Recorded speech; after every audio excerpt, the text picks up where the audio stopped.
আমরা মনে করি কি 1.5 লক্ষ 2 লক্ষ টাকা দিয়ে যদি গরু কিনতে না পারি, একা যদি কোরবান দিতে না পারি, তাহলে তো কোরবানি হয় না। কে বলছে ভাই? আমাদের দেশে অনেকে কোরবানি করার মতো তৌফিক নাই। এগুলো আমি অনেক সময় আপনাদেরকে বলি, কোরবানি করার জন্য লক্ষ লক্ষ টাকার দরকার নাই। যাকাত ফরজ হয় আপনার কাছে যদি নিসাব পরিমাণ সম্পদ 1 বছর অতিবাহিত হয়, আর কোরবানি ওয়াজিব হয় 10 জিলহজ, 11, 12 এই 3 দিনের মধ্যে 12 তারিখ সূর্য ডুবার আগে আগে যদি কারো কাছে নিসাব পরিমাণ টাকা আসে বা সম্পদের মালিক হয়, ওই ব্যক্তির উপর কোরবানি ওয়াজিব। তো কোরবানি দেওয়ার জন্য কেমন টাকার দরকার? যদি আপনার কাছে এই 3 দিনের মধ্যে ক্যাশ যদি 70 থেকে 80 হাজার টাকা হালালভাবে আপনার ব্যবসা থেকে হোক, যেভাবে হোক আপনার কাছে আসছে, আপনার উপর কোরবানি ওয়াজিব। আমরা মনে করি কি 1.5 লক্ষ 2 লক্ষ টাকা দিয়ে যদি গরু কিনতে না পারি, একা যদি কোরবান দিতে না পারি, তাহলে তো কোরবানি হয় না। কে বলছে ভাই? নবীজি বলেছেন একটি গরু, একটি দুম্বা, 7টি ভাগ আপনি আল্লাহওয়ালা 6 জন মানুষ সিলেকশন করেন, আপনি সহ 7 জন, মাত্র 20,000 টাকা করে যদি আপনি সেখানে অ্যাড করে 7 জনে কত হয়?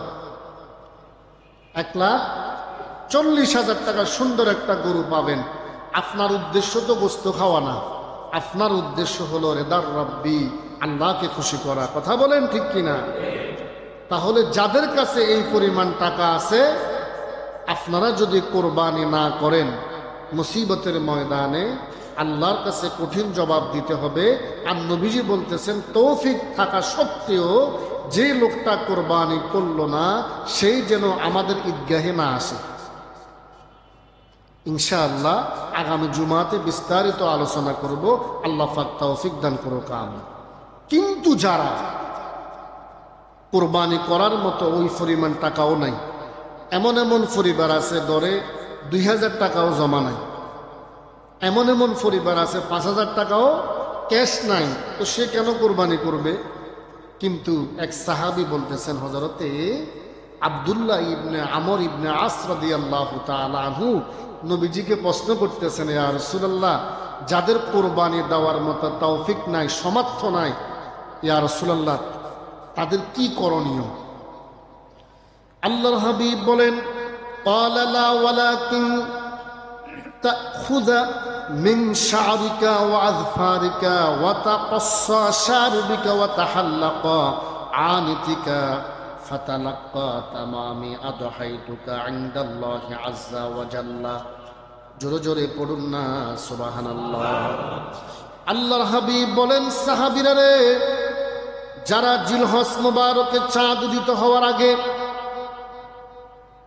নিজের হাত পায়ের নখগুলো কেটে নে, চুলগুলো কাটে, মুছগুলো ছোট করে, এবং শরীরের অবাঞ্ছিত লোম যেগুলো পরিষ্কার করা একজন মুমিনের জন্য অপরিহার্য। জিলহজের চাঁদ উদিত হওয়ার 1 দিন আগে অথবা 2 দিন আগে পরিষ্কার করে নিল, আর বাকি 10 দিন সে আর শরীরের কোনো পশম উঠালো না, নখ কাটলো না। সে যদি আল্লাহর রাহে সওয়াবের নিয়তে 10 দিন পর্যন্ত ইবাদত বন্দেগীতে মশগুল থাকে, আল্লাহ পাক তাকে কোরবানি সওয়াব দান করবে। সহজ একটা আমল। তাহলে আমরা বুধবার, যেহেতু মাস 29ও হতে পারে, 30ও হতে পারে, বুধবারে গোসল করার আগে হাত পায়ের নখগুলো কেটে নেবেন। সেলুনে এসে চুল যারা মোচ ছোট করবেন, পরিষ্কার করবেন ইত্যাদি।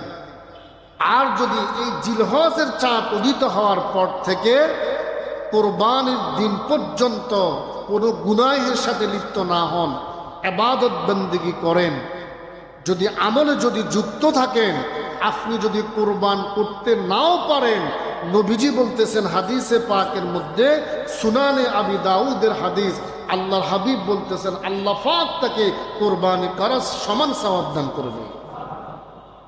এই হলো আমার মূল আজকে জিলহজ মুবারকের প্রথম দশকের ইবাদতের বয়ানগুলো সংক্ষেপে করার চেষ্টা করলাম। আল্লাহ পাক আমাকে সহ আপনাদের সকলকে আমল করার তৌফিক দান করুক, পড়ি আমিন। সম্মানিত হাজিরিন, হজ ইসলামের 5টি স্তম্ভের মধ্যে অন্যতম একটি রকম। আমি গত জুমাতে বলেছি, আল্লাহ পাক যাদেরকে তৌফিক দান করেছেন অথচ হজ করল না, হজ না করিয়া ইন্তেকাল করলো, নবীজি বলতেছেন লোকটা ইহুদি হয়ে অথবা নাসারা হয়ে যদি মৃত্যুবরণ করে, এই মৃত্যুবরণের মধ্যে আল্লাহ পাকের কোনো জিম্মাদারি নাই। এবার আসেন হজ করার জন্য কত টাকার দরকার। আল্লাহ পাক রব্বুল আলামিন সূরা আলে ইমরানের মধ্যে বলেন, ওয়ালিল্লাহি আলান নাসি হিজ্জুল বাইতি মান ইসতাতাআ ইলাইহি সাবিলা ওয়া মান কাফারা ফাইন্নাল্লাহা গনিয়্যুন আনিল আলামিন। নবীজি বলতেছেন, যার কাছে বাইতুল্লাহ শরীফে পৌঁছা পর্যন্ত আল্লাহর যে বান্দার কাছে এবিলিটি আছে, তৌফিক আছে, ওই আল্লাহর বান্দা যেন হজ পালন করে। একটু সূক্ষ্ম মাথায় চিন্তা করেন, আল্লাহ পাক কোরআন দ্বারা বলেন, যার কাছে বাইতুল্লাহ পৌঁছা পর্যন্ত যার কাছে ক্যাশ টাকা আছে, তাহলে আল্লাহ পাক বলে নাই হজ করার জন্য কোটি টাকা লাগবে, লক্ষ লক্ষ টাকা লাগবে। আল্লাহ পাক সত্য আরোপিত করেছেন, যার কাছে আমরা যেখানে অবস্থান করি, যে দেশে আমাদের জন্ম, ওখান থেকে বাইতুল্লাহ যাওয়া পর্যন্ত যে টাকার প্রয়োজন, আর হজ থেকে ফিরে আসা পর্যন্ত তার ফ্যামিলির পরিবারের ভরণ পোষণ এবং নিরাপত্তার ব্যবস্থা করে যেতে পারবে, আল্লাহ পাক বলেন ওই আল্লাহর বান্দার উপর হজ ফরজ। তা চিন্তা করেন হজ করতে বর্তমানে কত টাকা লাগে। ওই টাকাটা যদি আপনার কাছে থাকে অথবা ওই পরিমাণ সম্পদ থাকে, আপনার উপর হজ ফরজ। আর আপনি যদি কোনো কারণে বিলম্বিত করেন, অলসতা করেন, আল্লাহ না করুক মারা গেলেন হজ না করে, কিন্তু আপনার কাছে তৌফিক ছিল, আল্লাহর হাবিব বলেন তুমি ইহুদি হয়ে মারা যাও আর নাসারা খ্রিস্টান হয়ে মারা যাও, আল্লাহ পাকের কোনো জিম্মাদারি নাই, নাউজুবিল্লাহ। তো যেখানে আল্লাহর হাবিব এত কঠিনভাবে হুঁশিয়ারি দিয়েছেন, আপনি কি মনে করেন আল্লাহর হাবিব আপনার জন্য সুপারিশ করবে? অতএব আল্লাহ পাক যাদেরকে তৌফিক দিয়েছেন অন্তত জীবনে একবার হজ করা ফরজ। কারণ আমার নবী জীবনে হজ করছে কয়বার? একবার। উমরা করছে 4 বার। নবীজি জীবনে উমরা করছে কয়বার? 4 বার। আর বড় হজ মানে যেটা হজ জিলকাদ জিল হজ মুবারকে যে হজ, নবীজি হজ করেছেন একবার। এজন্য নবীজি করেছেন একবার, উম্মতের জন্য যারা সমার্থবান তাদের উপর জীবনে একবার ফরজ। এরপরে আপনি যতবার করবেন নফল, এরপরে যতবার করবেন কি হবে? নফল হবে। সম্মানিত হাজরিন,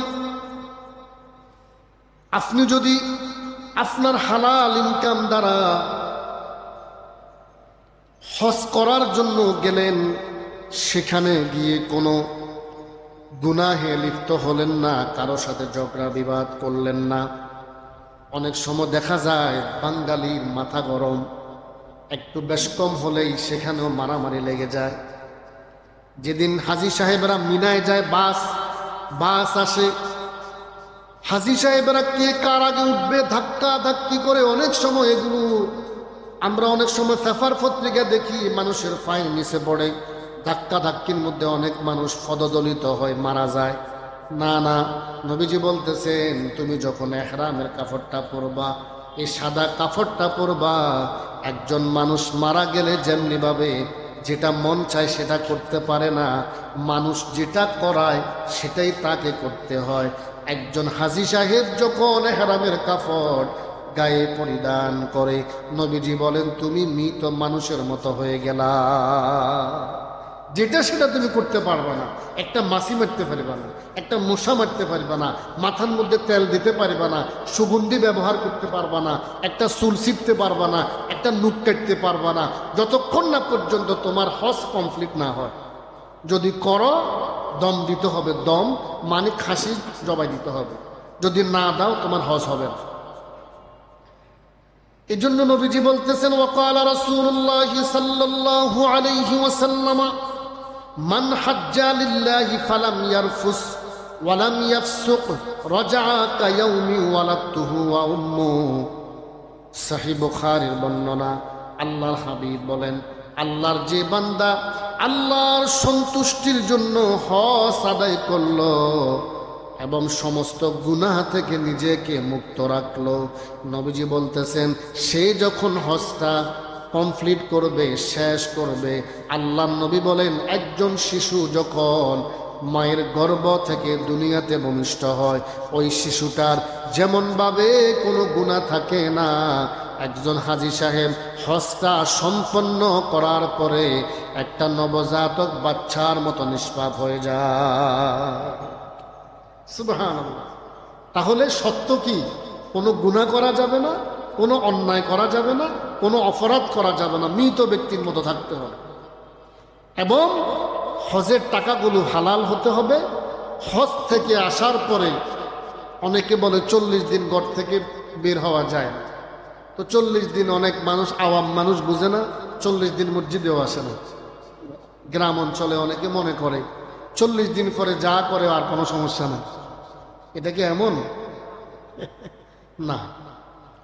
হজ থেকে অনেকে মনে করে হজ করে আসলে দাঁড়িয়ে রাখতে হয়। তো অনেকে জিজ্ঞেস করে, ভাই দাঁড়িয়ে রাখেন না কেন?